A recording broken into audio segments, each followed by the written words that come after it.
Assalamualaikum warahmatullahi wabarakatuh. Bertemu dengan Bapak di pembahasan soal bahasa Indonesia sesi yang kedua untuk kelas 8. Penggalan larik puisi, kemudian ada citraan. Citraan itu berarti penggambaran lewat panca indera. Gerak itu berarti misalnya kucing berlari. Kamu tahu berlari itu berarti dari gerakan. Kemudian warnanya biru. Kamu tahu warna biru itu berarti penglihatan. Kemudian detak jantung itu berarti detak itu dari pendengaran. Kemudian rasa hatiku sedih, kamu tahu sedih itu dari perasaan. Kita lihat pertanyaannya. Tidak ada yang lebih tabah dari hujan di bulan Juni. Itu ada kata tabah, itu berarti perasaan. Nomor 1 D. Dirahasiakannya rintik rindunya. Itu ada kata rintik. Rintik tik tik tik itu berarti pendengaran. Berarti nomor 2 adalah B. Nomor 3, dihapuskannya jejak-jejak kaki. Dirahasiakan rintik rindunya tadi itu pendengaran ya, C maksudnya. Kemudian D3, dihapuskannya jejak-jejak kaki. Kamu tahu jejak kaki itu dari penglihatan. B, kemudian diserap akar pohon itu. Diserap itu berarti ada proses gerak. Itu berarti nomor 4A. 1 D, 2 itu C pendengaran, 3 itu B, 4A. Lanjut. Jodohkan penggalan larik puisi tersebut dengan makna konotatifnya. Makna konotatif itu berarti bahasa kiasnya. Dalam termangu. Dalam termangu itu berarti apa? Kemudian mengingat kau penuh seluruh, tinggal kerlip lilin di kelam sunyi. Aku hilang bentuk. Kita cari yang paling mudah dulu, nomor 3. Tinggal kerip lilin di kelam sunyi. Berarti itu kesadaranku tinggal sedikit. Kerip lilin, kerlip itu berarti kan lilinnya hampir padam. Itu berarti nomor 3B, kesadaran yang tinggal sedikit. Kemudian mengingat kau penuh seluruh, kau dalam huruf besar itu berarti mengingat Tuhan dengan penuh kesadaran. Kemudian aku hilang bentuk. Hilang bentuk itu berarti kehilangan kepercayaan. Kemudian dalam termangu itu berarti kekosongan jiwa. Berarti ketemu ya jawabannya. Nomor 1 itu termangu. Termangu itu kan melamun. Melamun itu berarti kekosongan jiwa. 1D. 2 mengingat kau, ada huruf besar berarti 2B. Kemudian tinggal kerlip. Kerlip itu berarti hampir meninggal, hampir mati, itu berarti B, kesadaran yang tinggal sedikit. 2 tadi C ya. Kemudian hilang bentuk itu berarti hilang kepercayaan. Lanjut. Amanat yang benar berdasarkan puisi tersebut. Kalau hampir waktuku ku mau tak seorang pun kan merayu, tidak juga kau, tak perlu seduh sedan ini itu. Aku ini binatang jalan dari kumpulannya terbuang. Itu puisinya Chairil Anwar ya, aku. Kita lihat pertanyaannya, amanatnya. Itu berarti kan aku kalau sampai waktuku tak seorang pun kan merayu, tidak juga kau, tak perlu seduh sedan. Seduh sedan itu sedih. Aku ini binatang jalan, itu berarti orang yang tak punya, dari kumpulan yang terbuang. Biar peluru menembus tubuh kulitku, aku tetap meradang menerjang. Jadi walaupun aku ini orang yang tak punya, terbuang, tapi semangatku itu masih tetap ada hingga hilang perih. Dan akan lebih baik tak peduli aku hidup 1000 tahun lagi. Itu berarti ada semangat di situ. Kita harus tegar meskipun rintangan menghadang. Itu berarti benar ya. Jadi biar peluru menembus kulitku, aku tetap meradang. Itu berarti kita harus tegar meskipun rintangan menghadang. Itu B, benar. Kita harus selalu berlari untuk mengejar ambisinya. Di situ tidak terlihat ambisi. Itu berarti jawaban 2 salah. Kita harus mendengarkan nasihat orang lain. Di situ tidak ada unsur orang lain, itu hanya aku, menggambarkan aku. Itu berarti salah juga. Kita harus berani mengakui kelemahan yang kita miliki. Kita harus mengakui kelemahan. Aku ini binatang jalang. Dia tidak malu, aku Chairil Anwar itu tidak malu mengakui bahwa dia orang yang tak punya. Itu berarti kita harus berani mengakui kelemahan yang kita miliki. Itu berarti benar dari kata aku ini binatang jalan, gitu ya. Nomor 1 benar, nomor 2 salah, kemudian nomor 3 salah, kemudian nomor 4 benar. Lanjut. Kalimat yang tepat untuk melengkapi teks rumpang tersebut. Tengok perjuangan mereka, menebas ketidakadilan walau penuh rintang, bebaskan bangsa agak tak terkekang. Ingatlah, usir penjajah dari tanah air kita. Itu berarti kan tengok perjuangan mereka, menebas ketidakadilan walau penuh rintang, bebaskan bangsa agak tak terkekang. Ingatlah, itu berarti menggambarkan perjuangan para pahlawan. Para pahlawan itu mereka itu menembus rintangan, bebaskan bangsa. Itu berarti semangat para pejuang dalam memperjuangkan kemerdekaan, usir para penjajah. Kurang tepat ya. Senjata para pejuang, tidak ada senjata di situ. Pengorbanan para pahlawan, pedang mereka menari, bambu runcing berlari. Di situ ada usir penjajah dari tanah air kita. Pengorbanan para pahlawan untuk negara tercinta, usir penjajah, enggak ya? Berarti untuk usir penjajah itu berarti pedang mereka menari. Pedang mereka menari itu pedangnya itu untuk usir penjajah. Bambu runcing berlari itu untuk usir penjajah. Berarti jawabannya yang paling tepat adalah D. Lanjut. Pernyataan yang benar mengenai jenis paragraf berdasarkan letak kalimat utamanya. Kita lihat dulu kalimat utamanya. Untuk mencari kalimat utama, kita lihat dua kalimat terdepan. Kalau dua kalimat terdepan itu tidak saling berkaitan, itu berarti kalimat utamanya di belakang. Kemudian kalau salah satu menjelaskan, berarti kalimat utamanya pasti di depan. Kita lihat. Pemerintah daerah dan orang tua perlu berpikir matang untuk memberi izin sekolah tatap muka pada anak berkebutuhan khusus. Pemikiran tersebut itu pemikiran apa? Pemikiran pemerintah daerah memberi izin sekolah tatap muka. Berarti kalimat kedua, pemikiran tersebut, itu menjelaskan kalimat pertama, pemerintah daerah dan orang tua yang berpikir matang untuk memberi izin orang tua. Berarti kalimat utamanya ada di kalimat pertama. Sudah ketemu jawabannya ya? Kita lihat pernyataannya. Teks tersebut termasuk paragraf deduktif karena kalimat utama terletak di awal paragraf. Betul ya? Kalimat utamanya ada di awal paragraf. Berarti nomor 1 betul. Teks tersebut berpola umum ke khusus karena dimulai dari pernyataan yang bersifat umum. Betul ya? Karena kalimat utama itu di depan berarti bersifat umum. Teks tersebut termasuk paragraf induktif karena kalimat utama terletak di akhir. Jelas salah ya, karena kalimat utamanya di depan. Teks tersebut berpola khusus karena dimulai dari pernyataan bersifat khusus. Salah karena kalimat utamanya di depan. Berarti benar-benar salah-salah. Lanjut, mudah ya bahasa Indonesia itu. Simpulan teks tersebut adalah, untuk mencari kesimpulan, cari yang jawabannya umum. Rambut yang terlihat rapi jika dilihat dari jauh belum tentu tanpa masalah. Seiring berjalannya waktu, rambut bisa menjadi kering, rontok, atau bercabang. Sinar matahari, iklim, dan polusi diduga berperan terhadap perubahan dan kerusakan warna rambut. Hal tersebut ditambah dengan pemakaian blow dry perurus atau catokan pengeriting dan perwarna rambut. Rambut perlu dijaga kelembapannya. Nah, di situ kan indah itu bukan tanpa masalah. Kemudian dari itu karena sinar matahari titik-titik itu bisa disimpulkan bahwa rambut itu perlu dijaga, berarti perlu dirawat. Berarti ada unsur dirawatnya ya. D. Rambut menjadi rusak karena kering, rontok, dan bercabang. Enggak ya. Sinar matahari, iklim, dan polusi penyebab kerusakan rambut. Enggak. Karena ada unsur di kalimat terakhir itu perlu dijaga. Jadi rambut itu bagus tapi sebenarnya rusak, jadi perlu dijaga. Rambut yang terlihat indah selalu saja mempunyai masalah. Memang punya masalah, tapi itu kesimpulannya perlu dijaga. Berarti jawabannya A. Perawatan rambut diperlukan untuk mengatasi kerusakan. Jawabannya A. Perbaikan kalimat keempat agar menjadi paragraf yang padu.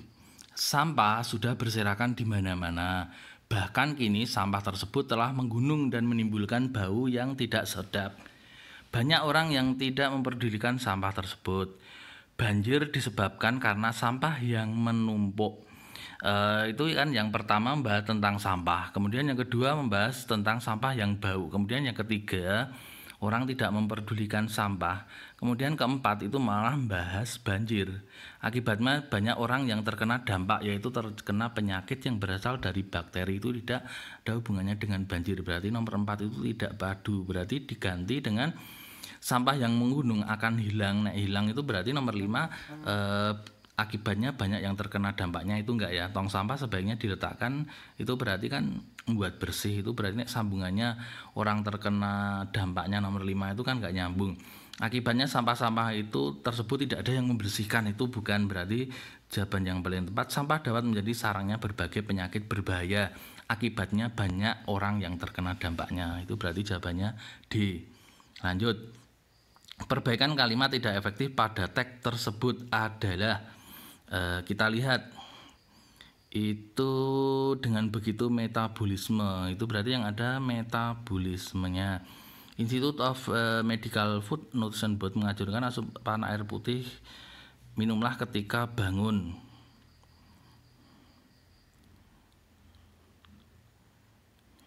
Secukupnya saja sesuai dengan kebutuhan harian. Dengan begitu sistem metabolisme, pencernaan dan pernapasan untuk dapat, di situ ada kata untuk dan dapat, itu sama ya maknanya ya. Jadi misalnya adik berlatih, adik belajar untuk pintar, adik belajar supaya dapat pintar, adik belajar supaya untuk dan dapat itu maknanya sama, berarti salah satu harus dihilangkan.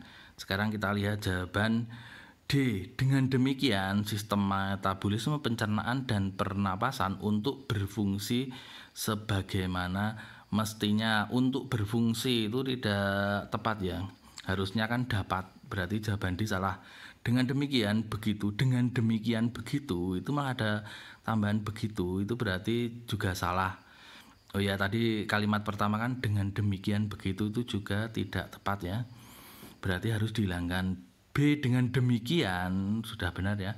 Sistem metabolisme, pencernaan dan pernapasan untuk dapat, untuk dan dapat itu sama artinya, berarti itu salah. A. Dengan begitu sistem metabolisme, pencernaan dan pernapasan dapat berfungsi sebagaimana mestinya, berarti jawabannya adalah A. Karena di situ yang tidak tepat itu dengan demikian begitu, itu kan tidak tepat, kemudian untuk dan dapat itu maknanya sama. Jawabannya A. Lanjut. Pernyataan yang berisi fakta ditunjukkan kalimat. Fakta itu ada buktinya, tidak bisa dibantah, kemudian opini itu bisa dibantah. Kita lihat, westernisasi berproses melalui jalur perdagangan, penjajahan dan misionaris yang percaya bahwa cara hidup mereka lebih unggul. Yang percaya itu kan berarti belum ada buktinya ya. Saya percaya bahwa dia bisa. Saya percaya belum tentu orang lain percaya, itu berarti pendapat. Nomor 1 pendapat. Berarti nomor A salah karena di situ pendapat. Orang-orang yang dijajah didorong untuk mengadopsi praktek bisnis, bahasa, huruf dan pakaian Eropa Barat. Orang-orang yang dijajah didorong untuk mengadopsi, itu kan bisa dibantah, didorong untuk mengadopsi. Menurut saya tidak didorong untuk mengadopsi karena memang di sana sudah ada praktik bisnis seperti itu, berarti bisa dibantah. Kemudian nomor 3, pada abad ke-20 itu ada data. Abad ke-20 negara-negara di benua Afrika menjadi pengekspor. Itu memang dari penelitian bahwa tahun abad 20 negara di benua Afrika menjadi pengekspor, berarti itu fakta nomor 3.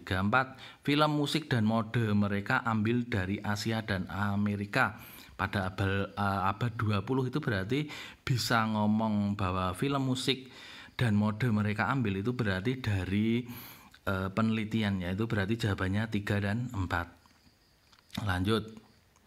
Berdasarkan teks tersebut, jodohkan pernyataan berikut dengan jenis gagasan yang terdapat pada teks. Minimnya komunikasi budaya merupakan salah satu penyebab lunturnya kebudayaan bangsa. Komunikasi merupakan hal penting agar tidak terjadi salah pemahaman tentang budaya bangsa. Minimnya komunikasi dalam suatu bangsa sering menimbulkan perselisihan antar budaya yang terkadang menyebabkan konflik. Komunikasi budaya yang tinggi perlu diabadikan untuk menghasilkan pemahaman titik-titik. Kemudian pernyataannya, sebaiknya komunikasi budaya dibangun melalui forum. Sebaiknya itu berarti apa? Itu berarti saran ya. Sebaiknya kamu belajar, itu berarti saran. Berarti nomor 1 adalah D. 2, komunikasi budaya yang dilakukan rutin dapat untuk mengetahui cara adaptasi budaya lokal di tengah perkembangan zaman. Itu namanya kan komunikasi dapat, itu berarti komentar. Kemudian 3, komunikasi budaya yang tinggi perlu diadakan, ada kata perlu, itu berarti lebih ke dorongan. Kemudian 4, komunikasi merupakan hal penting agar tidak terjadi salah pemahaman, itu penilaian. Lanjut, kalimat yang menyatakan hubungan sebab akibat. Sebab akibat itu berarti sehingga atau karena. Karena adik mandi karena badannya kotor, itu berarti sebab. Kalau sehingga itu berarti akibat. Di situ di kalimat pertama ada tanda hubung sehingga, kemudian di kalimat keempat ada tanda hubung sehingga, itu berarti ada hubungan sebab akibat. Kemudian ada juga hubungan kausalitas sebab akibat, ada hubungan kronologis atau hubungan waktu. Jawabannya B. Lanjut, kondisi sosial yang tergambar pada teks tersebut. Westernisasi adalah penerapan budaya Eropa Barat oleh masyarakat dan negara di belahan dunia lain, baik melalui paksaan maupun pengaruh. Salah satu penyebab terjadinya budaya tersebut adalah sifat berlebihan masyarakat dalam penggunaan produk-produk luar negeri. Kita bisa melihat saat ini masyarakat cenderung lebih senang dan bangga menggunakan barang-barang. Mereka cenderung lebih suka bangga menggunakan barang-barang merek luar negeri. Mereka merasa rasa percaya dirinya bertambah ketika melakukan sosialisasi dengan menggunakan produk luar. Berarti di situ tidak bisa dipungkiri bahwa produk luar negeri saat ini ikut mendominasi pasar di Indonesia. Berarti orang Indonesia itu lebih suka produk luar negeri, intinya gitu ya. Sekarang kondisi sosial yang tergambar. A, konsumtif dan senang memaksakan kehendak. Senang berbelanja, memaksakan kehendak. Di situ tidak ada kata memaksakan kehendak. Berarti jawaban A salah. Menghormati produk luar negeri dan bangga produk lokal. Di situ lebih malah bangga pada produk luar negeri. Berarti jawaban B salah. C, mudah terpengaruh dan menghormati budaya asing, itu bukan menghormati. D, konsumtif itu suka berbelanja, betul, dan tidak percaya diri terhadap produk lokal. Ada yaitu mereka merasa percaya dirinya bertambah ketika melakukan sosialisasi dengan produk luar negeri. Jadi mereka tidak percaya dengan produk lokal. Jawabannya D. Lanjut, ringkasan teks. Ringkasan, kalau ada 2 paragraf, ringkasannya ada di paragraf pertama dan ada di paragraf kedua. Ada di gagasan utamanya, itu berarti biasanya ada di kalimat pertamanya. Kita lihat. Kaktus adalah tanaman yang tumbuh di daerah dengan kondisi yang panas maupun hujan. Itu hanya ada di paragraf pertama. Kaktus adalah tanaman yang dapat tumbuh di kondisi apapun, bahkan di daerah yang sangat panas. Itu berarti hanya ada di paragraf pertama. Kemudian berarti jawaban A salah karena hanya ada di paragraf pertama. B, ciri tanaman kaktus adalah berduri. Nah, itu tidak ada di kalimat pertama. Berduri itu berarti jelas salah karena harusnya ada di gagasan utama, di kalimat pertama, paragraf pertama, dan kalimat pertama, paragraf kedua. Mudahnya seperti itu. C, kaktus tumbuh dalam kondisi apapun. Itu ada di kalimat pertama, paragraf pertama. Dan menggunakan akar yang untuk menyerap air agar bertahan hidup. Untuk bertahan hidup, kaktus menggunakan akarnya yang tersebar di permukaan tanah. Itu ada di kalimat pertama, paragraf kedua. Berarti jawabannya D. Akar digunakan untuk bertahan hidup, itu ada di paragraf kedua. Berarti jawaban D salah. Jawabannya adalah C, kaktus tumbuh dalam kondisi apapun. Itu ada di kalimat pertama, paragraf pertama. Untuk dapat bertahan hidup, itu ada di kalimat pertama, paragraf kedua. Jawabannya adalah C. Lanjut. Hubungan sebab akibat pada teks tersebut ditandai. Sebab akibat itu harus ada tanda hubung apa? Sehingga atau apa? Karena, ya betul. Kita lihat, ahli kesehatan menganjurkan untuk mencuci tangan dengan sabun dan air mengalir selama 15-30 detik, tidak ada di situ. Sabun memiliki kandungan senyawa yang dapat mengikat molekul air dan minyak secara bersamaan, nggak ada. Selain itu lebih baik lagi bila suhu agar efektif. Nomor 3 nggak ada ya. Pusat Pengendalian dan Pencegahan Penyakit menganjurkan perbanyak busa saat mencuci tangan dengan sabun karena di situ ada kata karena di kalimat keempat, berarti ada hubungan kausalitas atau sebab akibat. Jawabannya D. Lanjut, berdasarkan kutipan teks tersebut, jodohkan pernyataan berikut dengan jawaban yang tepat. 1. Kebijakan pembatasan sosial berskala besar atau PSBB merupakan strategi yang bersifat tambahan. Berarti apa? Apa yang diberitakan kebijakan pembatasan sosial? Berarti nomor 1 apa? 2. Pemerintah Provinsi DKI Jakarta harus melakukan tes. Pemerintah berarti siapa? Siapa yang melakukan tes? Pemerintah Provinsi DKI Jakarta. Nomor 2 A. Siapa? 3. Strategi tersebut harus optimal karena ada kata karena, berarti mengapa? Mengapa strategi tersebut harus berjalan optimal? Karena jika tidak dilakukan dengan sungguh-sungguh, ya berarti nomor 3 B. Hal tersebut disampaikan di situ ada tanggal, berarti kapan? Berarti nomor 1 itu. D nomor 2 itu. Tadi apa? A nomor 3 itu. B nomor 4 C. Jadi seperti itu anak-anakku, silahkan belajar dengan semangat supaya kalian bisa meraih cita-cita. Jangan lupa ibadah. Selamat sore. Wassalamualaikum warahmatullahi wabarakatuh.